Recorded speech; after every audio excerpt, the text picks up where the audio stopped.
Phone તો જો સાહેબ ભંગારના પેટનો થઈ ગયો. એક નવો ફોન લેવો છો મારે. અરે તું મને પૂછ ને, મને બધી ખબર છે. આ ફોન લઈ લે આંખ બીચીને.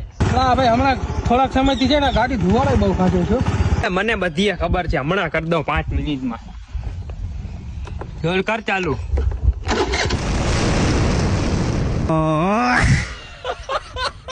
કરી નાખી રિપેર. ગાડી તો મારી ગયેલા પેલા હમણાં અરવલી નું શું હાલે છે? બધી ખબર છે. એલા આ 100 મીટર નિયમ નાખીને લોકો તોડવા માંગે છે. તને શું ઘંટો ખબર છે? અને ખબર હોય તો કઈ હાલ 1967 થી લઈને 2019 સુધી જે 25% અરવલ્લીનો ઘટાડો થયો એ શેના લીધે થયો? એ બધું બંધ કરતા ને. તને સાચું કહું તો પેલા આટલા બધા નિયમો હતા જ નહીં, એટલે જ ઇલીગલ માઇનિંગ થતી હતી. અને એટલે જ સુપ્રીમ કોર્ટનો નિર્ણય આવ્યો કે 100 મીટરથી જેટલી પણ હિલ્સ છે ને બધી અરવલ્લી છે. અને હા, અત્યારે જે માર્કેટમાં અફવાઓ ફેલાણી છે ને આના લીધે જ ફેલાણી છે. ખરેખર સરકારે કોઈ નવી માઇનિંગ ચાલુ કરાવી જ નથી, પરંતુ બધા માટે એક સરખા રૂલ્સ અને રેગ્યુલેશન્સ બનાવ્યા છે. અરવલ્લીમાં કોઈ પણ જાતના નવા માઇનિંગને પરમિશન આપવામાં આવશે નહીં.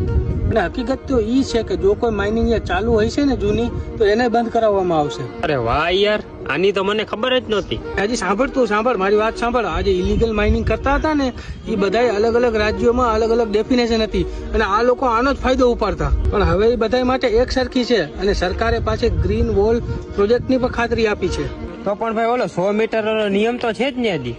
આજે નહીં તો કાલે કપાસે તો ખરા જ ફાઇનલ છે. ગઢડા 100 મીટર વાળો નિયમ છે, પણ એ માપવા માટે છે, માઇનિંગ માટે નથી. પેલા સાયન્ટિફિક રીતે એની તપાસ કરવામાં આવશે અને પછી સસ્ટેનેબલ માઇનિંગ પ્લાન તૈયાર કરવામાં આવશે. વાહ કલેજા વાહ, આ વખતે તને બધી ખબર છે. બાકી પણ એમાં મોટા તારો વાંક નથી. તારી જેમ ઘણા બધા લોકોને આ ગેરસમજ છે, પણ એ સમય સાથે દૂર થઈ જશે.